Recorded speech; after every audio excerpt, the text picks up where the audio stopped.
అందరికీ ధన్యవాదాలు అంతే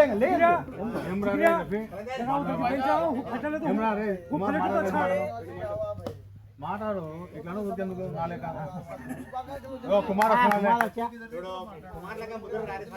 స్నేహితులందరికీ సంవత్సర శుభాకాంక్షలు.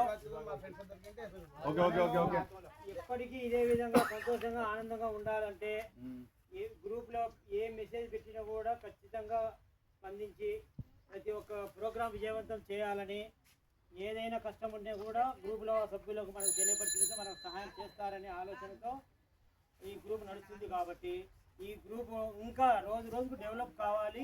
ఇంకా మన రాని ఫ్రెండ్స్ ఉన్నారు, వాళ్ళు కూడా వచ్చే విధంగా మనము వాళ్ళకు మెసేజ్ అందించి మనము ఖచ్చితంగా ఇంకా ఎన్నో ప్రోగ్రామ్స్ జరుపుకోవాలని మీ అందరి తరపున కోరుకుంటున్నాను. Thank you.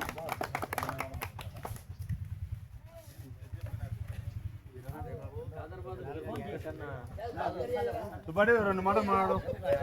నానా నానా రెండు ఎప్పొద్దు. అందరికీ ధన్యవాదాలు అంతే. ధన్యవాదాలు.